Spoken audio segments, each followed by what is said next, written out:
après-midi à tous. Bienvenue dans cette nouvelle session de Millennials Fortune Education. Bienvenue dans nos live updates, nos updates journaliers. Ici Josh Ngoy et bienvenue encore une fois. Alors, comme vous le savez, littéralement chaque jour, 12 heures juste, nous passons en revue les quelques charts ou graphiques qui sont susceptibles de nous donner certains trades et bien sûr, nous faisons des updates sur les graphiques passés et voir comment le marché ou le prix a bougé. Alors, nous allons jeter un coup d'œil sur GBP CHF. Alors, nous sommes toujours dans cette tendance haussière, ok? Nous sommes toujours en train d'anticiper ce mouvement à la hausse, ok? Alors, bien évidemment, on a eu ce breakout, ok? Ce mouvement impulsif haussier.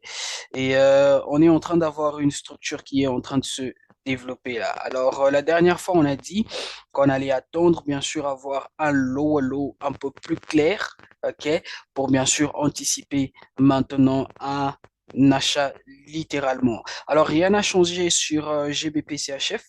Nous attendons toujours avoir un low pour bien sûr anticiper un achat et à voir comment le prix est en train de bouger là. C'est très susceptible qu'il puisse revenir ici et nous donner un low, ok, un bas plus bas. Une fois que vous voyez un bas plus bas à ce niveau, alors placez littéralement votre trade. Vous savez comment prendre euh, littéralement une position, ok, lorsque le prix vous donne un low. Si vous ne savez pas comment le faire, bien sûr, n'hésitez pas à nous contacter en privé ou sur, bien sûr, nos différentes plateformes et on sera en mesure de vous assister littéralement. Voilà, ça c'est GBP. euh, GBP CHF, ok. Alors on va jeter un coup d'œil également sur GBP GPY. On est aussi toujours dans cette tendance haussière, ok. À ce niveau, on voulait bien sûr voir une structure corrective se former, ce qui ne s'est pas passé. Le prix est allé directement à la hausse, ok. Et rien n'a changé. Nous anticipons toujours ce même mouvement haussier qui va continuer, ok. Comment est-ce que nous l'anticipons? Une fois que le prix va nous donner un low, nous avons une zone mineure de support là. Alors, une fois que le prix revient et nous donne un low, bien sûr, là, nous allons acheter littéralement pour anticiper cet autre mouvement à la hausse. Voilà, ça c'est GBP, GPY, ok?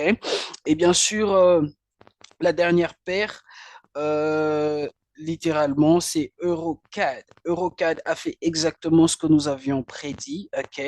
Alors, pour ceux qui ont pris ce trade avec nous, bien sûr, forcément, vous serez en profit à peu près 70 pips. OK? Voilà, 70 pips à peu près, parce que nous avons pris un trade, il était quelque part là. Alors, à ce niveau-ci, qu'est-ce qui va se passer? Ben, vous pouvez prendre votre profit parce que c'est à une zone de support quelque part là. Oui, c'est dans cette zone. Alors, littéralement, vous pouvez prendre votre profit, ok? Et nous allons attendre voir ce que le prix va faire à ce niveau. Si le prix nous donne une correction encore une fois, ok? Souvenez-vous, sur le long terme, le prix doit aller finir cette structure, ok?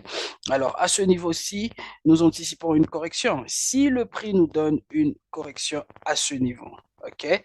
Bien sûr, nous allons anticiper une vente. Donc, la continuation de ce mouvement baissier. Donc, voilà littéralement les trois nouvelles paires à rajouter sur votre watch list.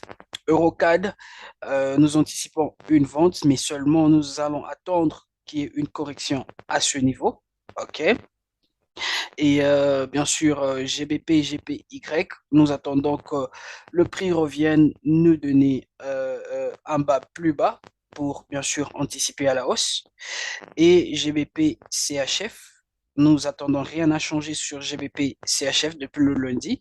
Nous anticipons toujours ce mouvement, ok? Nous attendons qu'il nous donne un bas beaucoup plus bas, ok, à ce niveau. Et bien sûr, pour anticiper ce mouvement à la hausse compte tenu de la structure, compte tenu du mouvement du prix de GBP CHF. Voilà Quant à moi, que Dieu nous bénisse et je nous donne tous rendez-vous dans la prochaine session. Bon après-midi à vous.